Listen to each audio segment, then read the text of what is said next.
दोस्तों Bharat heavy electric limited यानी भेल की बात करें तो स्टॉक काफ़ी ज़बरदस्त दौड़ा और आज स्टॉक में थोड़ी सी यहाँ पे प्रॉफिट बुकिंग की संभावना बन रही है।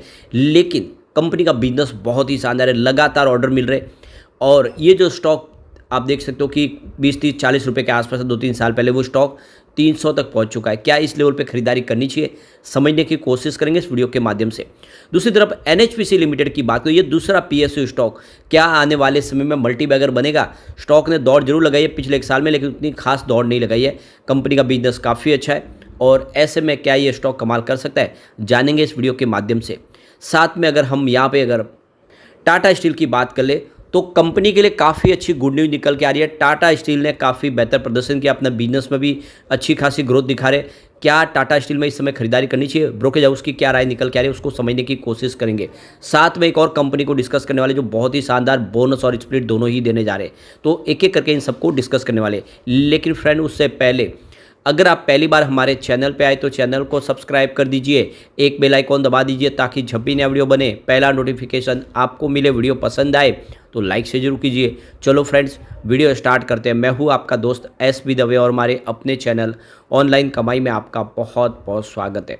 तो सबसे पहले भेल के कारोबार की बात करें, स्टॉक इस समय 280 के आसपास ट्रेड कर रहा है। 11:30 का टाइम है, 0.86% की तेजी है। वैसे स्टॉक में अप और डाउन दोनों देखने को मिले, यानी कुछ गिरावट भी हुई और कुछ तेजी बनी। फिलहाल स्टॉक एक तरह से नए ट्रिगर का इंतजार कर रहा है। इस स्टॉक ने लोगों को बहुत बड़ा मल्टीबैग रिटर्न दिया है। 20 रुपये के आसपास स्टॉक था 3 अप्रैल 2020 को। जो भी स्टॉक 20 रुपये के आसपास था वो लगभग 300 तक पहुंच चुका है। काफ़ी ज़बरदस्त और बेहतर प्रदर्शन किया है स्टॉक ने। अगर हम सिर्फ 1 ईयर की बात कर ले तो स्टॉक ने करीब 232% का बम्पर रिटर्न दिया है। 84 के आसपास स्टॉक था, यानी लगातार दौड़ रहा है। अब यहाँ पे देख ही सकते हो कि स्टॉक ऑलरेडी 300 को पार कर गया था। 4 तारीख को अगर आप देखें तो गिरावट का जो माहौल बना है, यानी सरकार का जो बहुमत सिद्ध करने के आंकड़े के नज़दीक नहीं पहुंच पाई बीजेपी की संख्या कम रह गई। एनडीए ने जरूर बहुमत सिद्ध कर लिया है, बहुमत के आंकड़े को पा लिया है, लेकिन उसने एक माहौल बिगाड़ा और मार्केट पूरी तरह से गिरा। तो जो स्टॉक देख सकते हो कि 321 तक पहुँच चुका था एग्जिट पोल के नतीजों से, वो गिरते हुए आप देखें तो 4 तारीख को 246 पर आ गया। बहुत बड़ी गिरावट हुई, लेकिन उसमें काफ़ी बड़ी रिकवरी फिर हो चुकी है। 246 से स्टॉक देख सकते हो कि 292 तक फिर आया 6 तारीख को। तो आप ये क्लियरली समझ सकते हो कि एक बेहतर प्रदर्शन किया स्टॉक ने और जो गिरावट का माहौल था उसमें ब्रेक लगाया। अभी यहाँ से एक अच्छी संभावना बन रही है।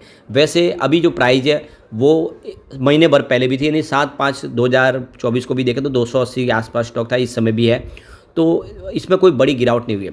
अब जो इसके लिए जो बड़ी गुड न्यूज़ निकल के आ रही है, भेल को अदानी पावर लिमिटेड की तरफ से 3500 करोड़ का एक बड़ा ऑर्डर मिला है और ये ऑर्डर छत्तीसगढ़ के रायपुर में 2x 100 मेगावाट का थर्मल पावर प्लांट लगाने के लिए दिया गया है और इसका फ़ायदा बिल्कुल यहाँ पे देखने को मिलेगा।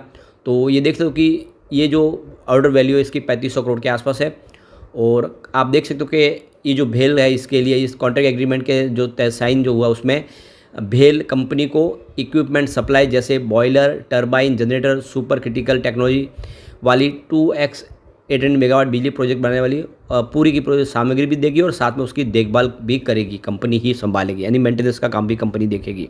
तो काफ़ी अच्छा ऑर्डर है और ये कंपनी का इससे बहुत सारे ऑर्डर मिले। सबसे बड़ी बात है कंपनी डिफेंस सेक्टर में बहुत सारे प्रोजेक्ट बना के देती है, हैवी मशीनरीज बनाती है, काफ़ी शानदार बिजनेस और ये पीएसयू कमाल कर सकता है। अभी फिलहाल बहुत ज़्यादा दौड़ लगी तो थोड़ा सा पीएसयू स्टॉक में ठहराव देखने को जरूर मिलेगा, लेकिन सरकार तीसरी बार फिर से एनडीए की बन रही है। तो ये जो आगे की योजना है, जो डिफेंस सेक्टर के लिए जो सरकार का निवेश है या फिर रेलवेज के लिए खर्च हो रहा है, रेलवेज के लिए भी बहुत सारे प्रोडक्ट कंपनी बनाती है, तो फायदा इसको जरूर होगा। अब इसके रिवेन्यू की बात करें तो देख सकते हो कि मार्च 2023 में 8339 करोड़ के आसपास था, जो मार्च 2024 में बढ़ के 8417 करोड़ तक पहुँच गया, यानी काफ़ी अच्छा रिवेन्यू बढ़ा है पिछले एक साल में। और क्वार्टर में देखें तो क्वार्टर 3 में 5600 करोड़ के आसपास था, उस हिसाब से ज़बरदस्त दौड़ लगाई है।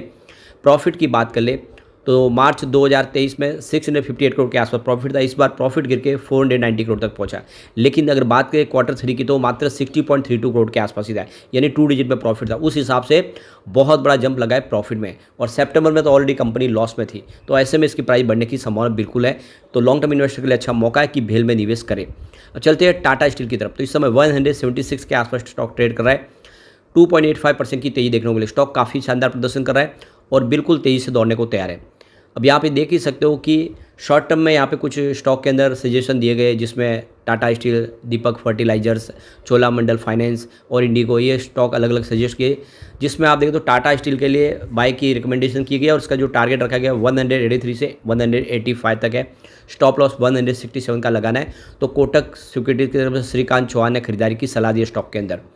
यहाँ पे जो बड़ी अपडेट निकल के आ रही है कि टाटा स्टील की फैक्ट्री के चलते आसपास के इलाके जो नीदरलैंड के, वहाँ पे लोगों के स्वास्थ्य की समस्याओं पर, पर्यावरण पर दिक्कत हो रही है और इसीलिए ग्रीन ट्रांसफॉर्मेशन के लिए नीदरलैंड सरकार टाटा स्टील को $326 करोड़ की मदद देने जा रहे हैं।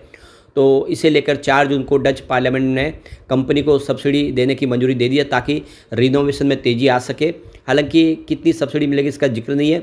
तो ब्लूमबर्ग के मुताबिक इससे आने वाले समय में बहुत बड़ा बेनिफिट होगा और जो सब्सिडी के माध्यम से ग्रीन ट्रांसफॉर्मेशन किया जाएगा लोगों के स्वास्थ्य के लिए, आप देख सकते हो कि एक बड़ा फैसला लिया गया। तो एक काफ़ी बड़ी रकम मिलने वाली है टाटा स्टील को। तो पिछले दिनों जो सर्वे किया गया इसमें कहा गया था कि जो टाटा स्टील के प्लांट के नज़दीक रहने वाले लोग हैं उनकी जो नीदरलैंड के लोगों की जो आप देखो उनकी ज़िंदगी 2.5 महीने औसत से कम, यानी दूसरों के मुकाबले उनकी जीवन में जो जीने की क्षमता कम हो रही है और इसी वजह से जो कार्बन का उत्सर्जन हो रहा है वो लोगों के लिए नुकसानदायक है और इसीलिए आप देखें तो उनसे उनके फेफड़ों का कैंसर बढ़ने की संभावना भी बन रही है। तो इसी को लेकर अब चाहते हैं कि ग्रीन स्टील का निर्माण हो और आप देख सकते हो कि सरकार इसके लिए मदद कर रही है। तो इसका बेनिफिट टाटा स्टील को देखने को बिल्कुल मिल रहा है। और टाटा स्टील वैसे भी देखें तो ग्रीन स्टील का निर्माण आने वाले समय सभी जगह पर करने वाले हैं। उन्होंने प्लान बना लिया है, अपनी कैपेसिटी को एक्सपांड भी कर रहे हैं। तो कुल मिला के काफ़ी बड़े प्रोजेक्ट है जो कंपनी कर रही है और अपनी कैपेसिटी को लगातार बढ़ा रहे हैं। और ऐसे में टाटा स्टील आने वाले समय एक शानदार प्रदर्शन कर सकता है, एक बड़ा मल्टीबैगर बन सकता है। लॉन्ग टर्म इन्वेस्टर के लिए अच्छा मौका है कि टाटा स्टील में दाव लगाए। टाटा स्टील अभी भी काफ़ी नीचे मिल रहा है, खरीदारी की जा सकती है इस लेवल पे।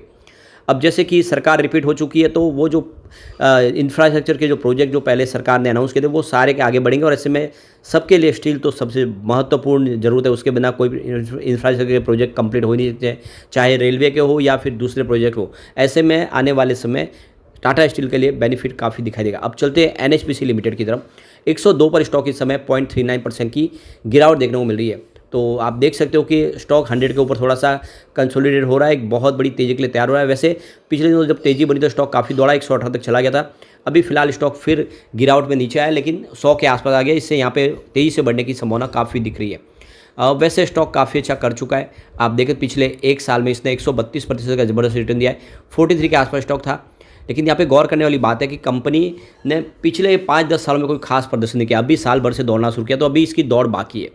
यहाँ पे जो सबसे बड़ी बात है कि सरकार का जो फैसला है कि आने वाले समय हाइड्रो इलेक्ट्रिक पावर प्लांट की कैपेसिटी को बढ़ाया जाएगा। करीब देख लो कि ये जो इस समय करंट जो कैपेसिटी है वो 42 गीगावाट के आसपास है, जो 2031-32 तक बढ़ के 67 गीगावाट तक पहुँच जाएगी। 15 गीगावाट के जो प्रोजेक्ट है अंडर कंस्ट्रक्शन है। कंपनी सेक्टर की सबसे मजबूत कंपनी, तो सीधा इसको फायदा होगा। तो देख सकते हो कि थर्मल पावर प्लांट की कैपेसिटी बढ़ती हुई दिखाई दे रही है। इसके अलावा जो बड़ी अपडेट एक और है कि एनएचपीसी लिमिटेड ने समुद्र के ऊपर, तैरते हुए समुद्र के ऊपर बिजली के निर्माण के लिए यानी फ्लोटिंग सोलर इंडस्ट्रीज़ के निर्माण की संभावनाओं को देखने के पहचानने के लिए नॉर्वेजियन कंपनी की मेसर्स ओशन के साथ में समझौता किया, यानी एमओयू साइन किया। दोनों मिलके अब समुद्र के ऊपर बिजली का निर्माण का कार्य आगे करेंगे, यानी तैरते हुए पानी के ऊपर बिजली के इक्विपमेंट लगा के, सोलर प्रोजेक्ट लगा के उसके माध्यम से बिजली का निर्माण करेंगे। ये बिल्कुल नई टेक्नोलॉजी है। अगर ये सक्सेस हो जाएगी तो देख सकते हो कि बहुत सारा इंडिया में समुद्र है जिसके ऊपर बिजली का निर्माण तेज़ी से किया जा सकता है और ऐसे में ये गेम चेंजर साबित हो सकता है एनएचपीसी लिमिटेड के लिए। इसके अलावा एनएचपीसी लगातार बहुत सारे प्रोजेक्ट साइन कर चुके हैं। सोलर भी 1200 मेगावाट का यूपी में सोलर प्रोजेक्ट उन्होंने अभी भी आप देखो तो साइन किया है। इसके अलावा गुजरात में और राजस्थान में भी काफ़ी बड़े प्रोजेक्ट कंपनी कर रही है और इसीलिए इसका पोर्टफोलियो बढ़ेगा और ये स्टॉक कमाल कर सकता है, एक बड़ा मल्टीबैगर बन सकता है, दाव लगाया जा सकता है एनएचपीसी में। अब चलते हैं उस स्टॉक की तरफ जो हमें शानदार बोनस और स्प्लिट दोनों देने जा रहे हैं। तो यहाँ पे हम बात करें हैं वेटोज एडवर्टाइजिंग लिमिटेड की। 676 पर स्टॉक की प्राइस है। 2.89% की तेजी आज देखने को मिल रही है। वैसे पिछले 5 सालों में इसने बहुत बड़ा मल्टीबैगर रिटर्न दिया। 74 के आसपास स्टॉक था 2020 में, जो इस समय 676 तक पहुंच चुका है और पिछले एक साल में भी 201% का जबरदस्त रिटर्न दिया है, यानी आपका इन्वेस्टमेंट लगभग 3 गुना किया है स्टॉक ने।